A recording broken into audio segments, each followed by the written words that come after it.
霍爾木茲海來的局勢到現在都還沒有解開的跡象，反而有種山雨欲來風滿樓的感覺。新聞畫面裡那些軍艦、無人機，還有外交官們嚴肅的神情，都在告訴我們一件事：這場危機比我們想象中要持久得多。但我今天不想跟你聊那些冷冰冰的外交辭令，我想聊聊我們自己，聊聊這個標題背後，為什麼澳洲的燃油脆弱性會升級？為什麼澳元的壓力才剛剛開始？甚至會延伸到你的 ASX 股票賬戶、你的 ETF， 還有整個澳洲的經濟命脈。這支影片我會把這些看似遙遠的國際政治掰開了揉碎了講給你聽，哪怕你對金融一竅不通，也能聽得明明白白。而且我會分享在這種亂世裡，我們平凡人該怎麼守住財富，甚至找到翻身的賺錢機會。影片的最後，我還準備了一個價值千金的 bonus 送給大家，那是我個人觀察很久的一個投資避風港策略。一定要聽到最後。說實話，前2天我自己開車去加油的時候，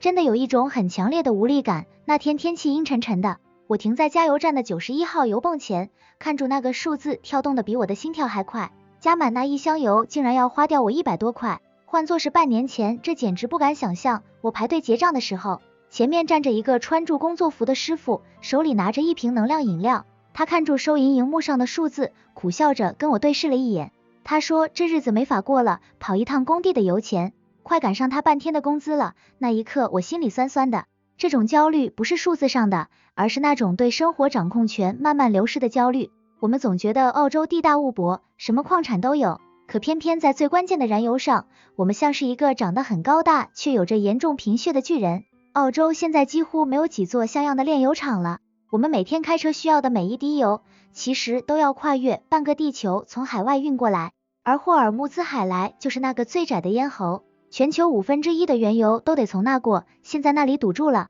或者說只要有人威脅要把它堵住，澳洲的供血系統就等於被掐住了脖子。這種脆弱性不是1天2天造成的，但現在局勢的升級讓這種恐懼徹底爆發了。你可能會問，那這跟我的錢包跟澳幣有什麼關係呢？關係可大了去了。你要知道，我們在澳洲買油，不管是從新加坡買還是從韓國買，結算的時候用的都是美金。當油價因為戰爭陰影暴漲的時候，我們就得賣掉更多的澳幣去換美金來買油。我有個朋友是在做小生意跑物流的，他昨天給我打電話，語氣聽起來都要崩潰了。他說以前算成本是按月算，現在是按天算，因為油價一漲，運費就漲，超市的菜價跟着漲，最後這些壓力全都會轉嫁到我們每個人頭上。這不是在危言聳聽，這就是我們正在經歷的連鎖反應。澳洲經濟的齒輪現在因為缺油、缺錢，賺得越來越吃力了。但請你相信我，在這種極端的混亂中，財富不會憑空消失，它只是換了種方式存在。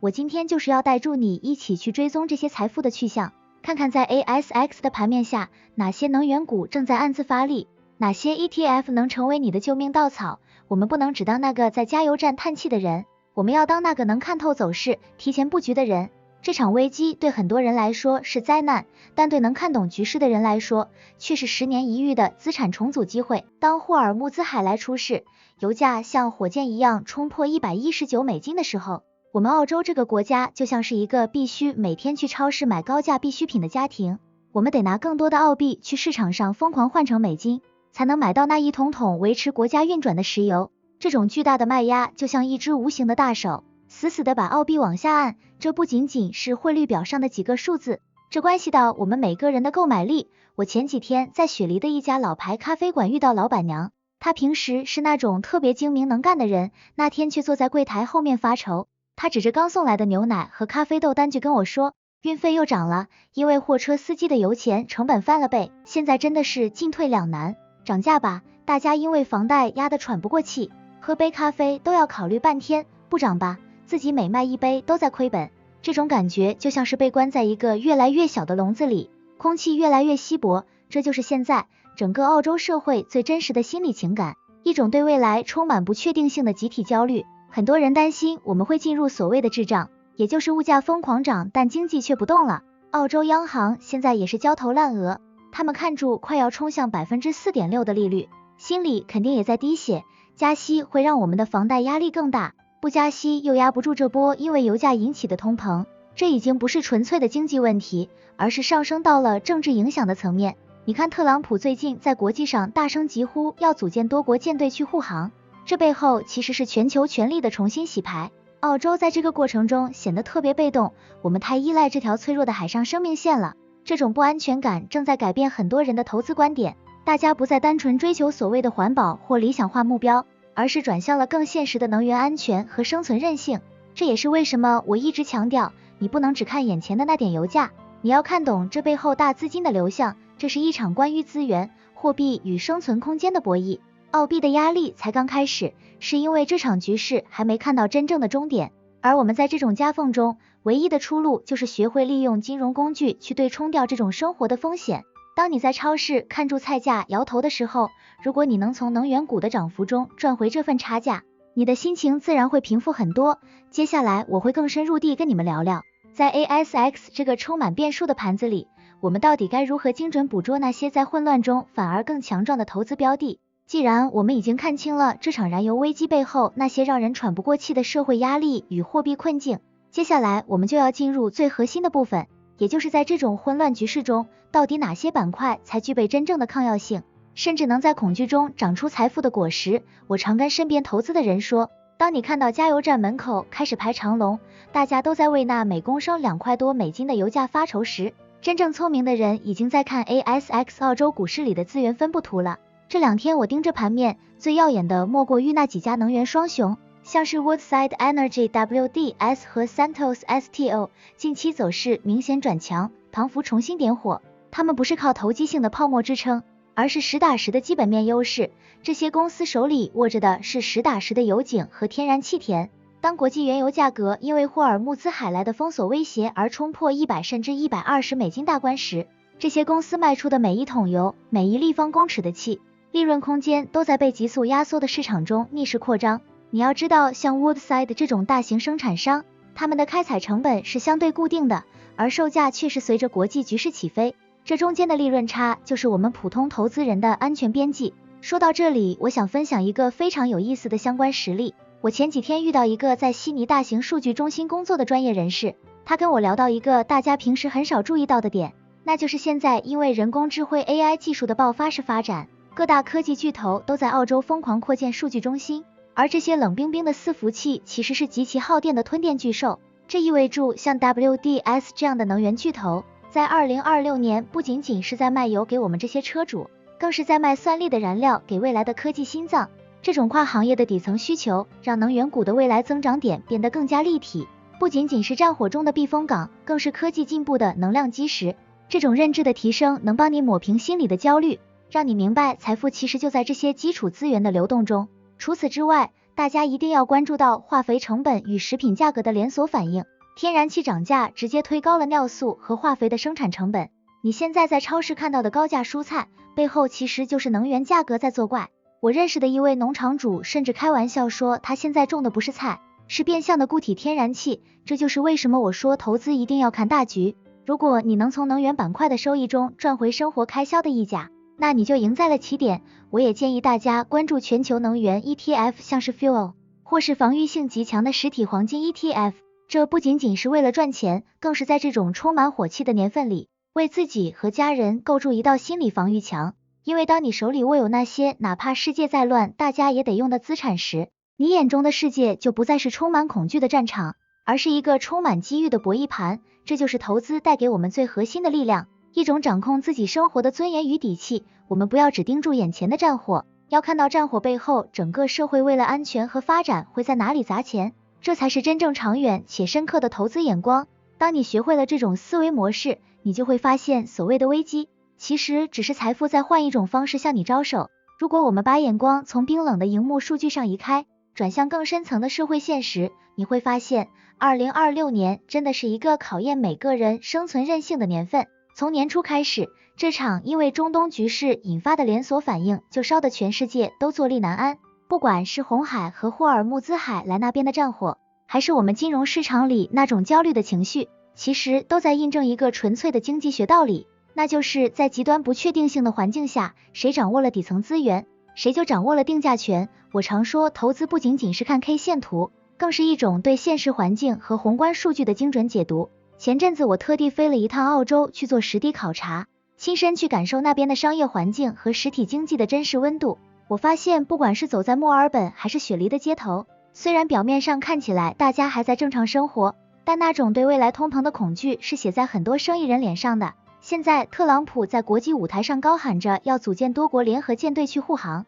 甚至大張旗鼓地推動傳統能源的開採政策，表面上看是在壓制油價，但實際上這種強硬的政治姿態反而讓地緣政治變得更加撲朔迷離。伊朗那邊的態度依然強硬，這就像是一顆懸在澳洲經濟頭上的定時炸彈，滴答作響，卻沒人知道什麼時候會爆炸。而且這股壓力現在已經從加油站蔓延到了我們的餐桌上。如果你最近去 Coles 或 Woolworths 買菜，你會發現不管是番茄、萵苣還是牛肉，價格都貴得離譜。這不僅是因為貨車運油的成本漲了，更深層的原因是化肥。你要知道，現代農業的化肥生產高度依賴天然氣。當國際油價站穩高位，天然氣供應緊張的時候，全球化肥供應鏈就斷了。這就是我說的骨牌效應，它會從最上游的衝突一直傳導到你每天吃的那碗飯裡。我在考察的時候跟昆士蘭的一位農場主聊過，他語氣非常沉重地跟我說，他現在連下個季度的肥料都快買不起了，如果成本降不下來，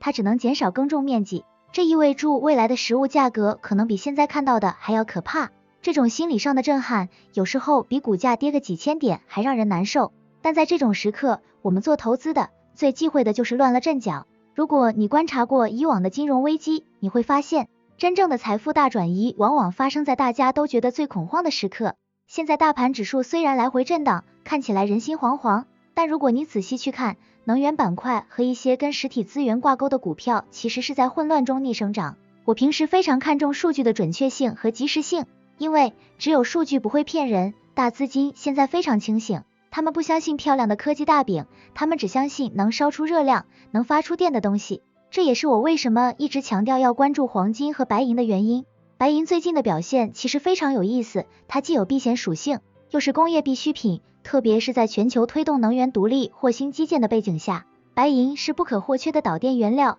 如果你手裡有一些相關的 ETF 或資產，現在的波動反而給了你一個觀察長期價值的絕佳窗口。因為當法定貨幣因為通膨和美聯儲的貨幣政策被不斷稀釋的時候，這些硬通貨才是你最後的心理護城河。我知道現在很多人覺得壓力很大，高昂的生活成本讓房貸壓力大得讓人喘不過氣。但我今天想告訴你，不要在最黑暗的時候選擇放棄，要學會觀察趨勢的底層邏輯，學會在荒野中尋找真正有價值的水源。而現在的水源就藏在那些被大家因為恐懼而忽視，但卻是整個社會運轉基石的資產裡。只要你保持冷靜，不被短期的負面情緒蒙蔽雙眼，你就能看到那個藏在煙霧後面的財富轉機。現在我們終於講到這場風暴的核心，在通膨壓力全面籠罩的時代，普通人到底要怎麼守住自己的錢？甚至在大家都在抱怨物價的時候，反而抓住資產增值的機會。投資最難的從來不是看懂那些圖表，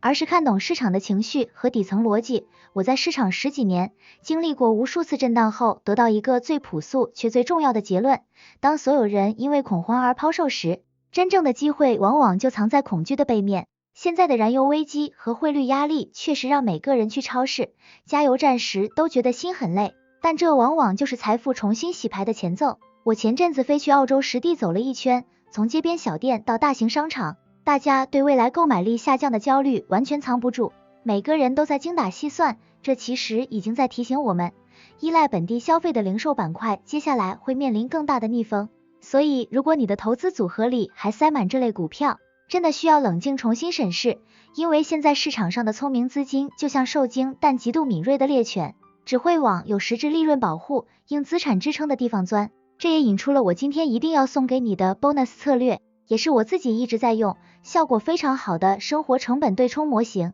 這個策略的核心其實非常簡單，不需要學程式，不需要天天盯盤，你只要掌握幾個關鍵點。首先，當本地貨幣因為能源依賴和經濟脆弱性被強勢美元壓着打時，持有不進行匯率對冲的美元資產就是最頂級的保險。例如，透過投資平台布局全球指數或美國 SP500 的 ETF， 重點是選擇不對沖版本，因為當美聯儲維持強勢美元政策，本地貨幣持續貶值時，就算美股沒大漲，你光靠匯率差就能抵消生活成本上升的壓力。這就是用投資市场的機制對沖你在超市、加油站多付出去的錢。接着我要教你看一個非常準確的市場情緒溫度計，美元對日元。為什麼是它？因為日元是全球最典型的避險貨幣之一。當美元對日元出現劇烈波動時，通常代表全球避險資金正在快速移動，市場風險情緒急速惡化，非美貨幣包含澳幣、紐幣、亞洲貨幣都會承受巨大壓力。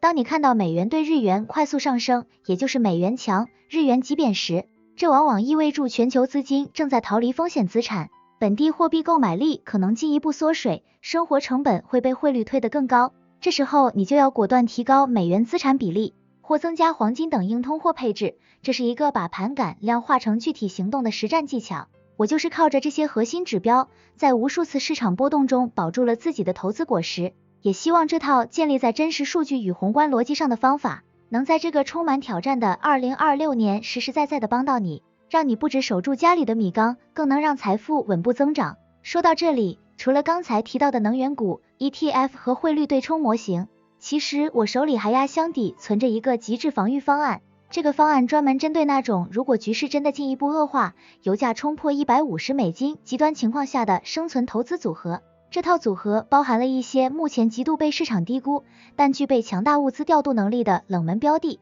原本我是打算只放在會員區分享的，但今天看到大家這麼關注這個議題，我也想給大家一個福利。如果大家對這個極致防禦方案感興趣，想知道在極端崩潰邊緣該如何配置資產，請大家在評論區留言我要方案。只要這支影片的留言人數超過500人，我就會在特別專門錄制一期視頻，把這套方案完整的公開給大家，讓每個人都有機會在風暴中找到最後的安全島。不過在影片結束前，我還是要非常嚴肅的提醒大家，今天我所分享的所有內容，無論是對於 WDS、STO 的分析，還是對於匯率走勢的預判，純粹是我個人的觀察與經驗心得分享，這並不構成任何形式的投資建議。金融市場瞬息萬變，尤其是在2026年這種波動劇烈的年份，沒有任何一種投資是100%保險的。每個人的財務狀況不同，風險承受能力也不同，所以請大家在做出任何金錢決定之前，務必要保持理性，根據自己的實際情況進行風險評估。記住，投資的第一要務永遠是保護好你的本金。最後，我真的很想聽聽你們的想法，在目前這種油價飆升、生活壓力山大的情況下，你覺得我們普通人還有哪些方法可以對沖掉這種通膨的痛苦？或者你對哪一個板塊的投資最感興趣？歡迎在下方評論區留言跟我交流，你們的每一個分享對我來說都非常有價值。如果你覺得今天的分析對你有幫助，請千萬不要吝嗇，幫我點個讚，轉發給那些正在為物價發愁的朋友。最重要的是，一定要關注我的頻道並開啟小鈴鐺，這樣你才不會錯過接下來最及時的市場預警和投資機會。我們在這條通向財務自由的崎嶇道路上相互扶持，一起走得更遠。這裡是賺錢角度，我們下期視頻見，拜拜。